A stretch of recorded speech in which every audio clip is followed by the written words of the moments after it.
Hey, how's it going, everyone?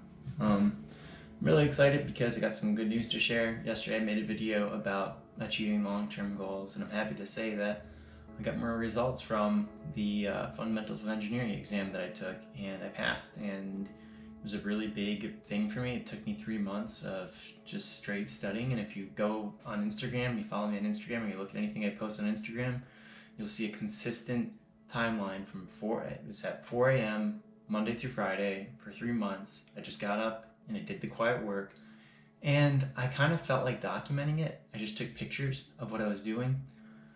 And I think that is interesting because there's not, there are people out there kind of like documenting like what I would say like BS things. Like they say that they're doing these things, that they're really working on stuff, and you look at their social media, you look at anything they're doing, and it's like pictures of them at the beach. It's always what they want people to see. It's always what they want people to think that they're doing. They want people to think that it's easy, that it comes naturally, and it isn't like that at all. Actually, a lot of times it's very quiet work, very early in the morning, done without any music, done in silence, done by yourself, for yourself, so that you can get to where you want to be.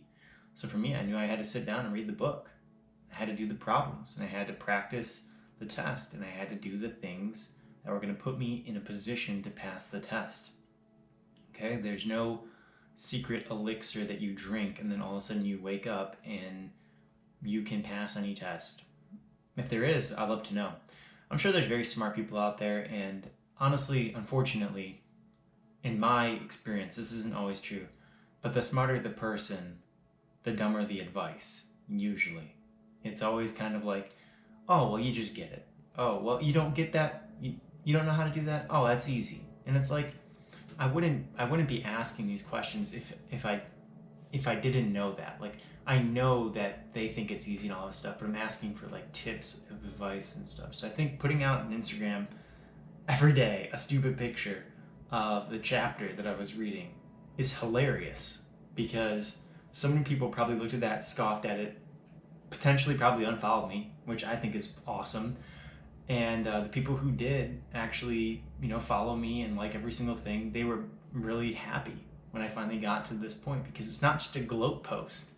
I think that people are like doing things to get to the point where they're like, I gotta tell you, it's very exciting when you finally post something like you accomplish something. But people are just, I can't wait to post this on Facebook. I can't. Who cares, dude? Do it for you. Just do it for you. Make yourself happy. So for me, that's cool that people are really excited about it. But I can't tell you the relief that I personally felt that I finally have this accomplishment. I'm going to be a certified computer and electrical engineer in the state of Georgia. That's awesome for me. I could care less if anyone saw it. I did it as a confirmation because I had been posting about it for 3 months. And also, I need a written record so people understand where I'm coming from, because we live in a world now in 2019. This is kind of a YouTube rant. We live in a world where people are either making YouTube videos that are fake, they're making YouTube videos about how you can become a passive income millionaire, they're making YouTube videos about how to do something that they don't even know how to do. And I'm like, no, I'm not going to be that person. So I'm going to have a written record, and then if people want to call me out, they can go ahead and they can look at the written record of what I have out there, because I said I was going to do some things this year and I'm doing them. And that's always been me, 100%.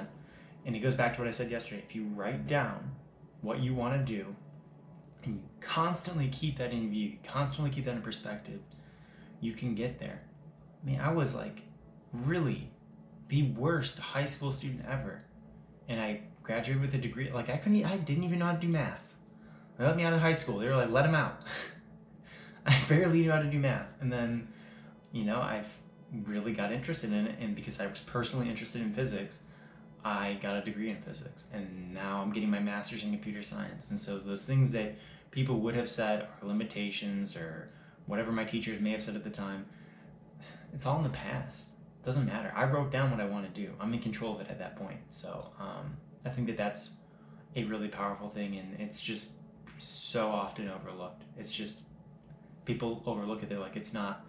You don't need to write this stuff down. You just remind yourself. You do. You need to write it down. You got to write it down. You got to keep it in your mind all the time. You got to let it surround you, and you have to become like a kind of like a psycho about it.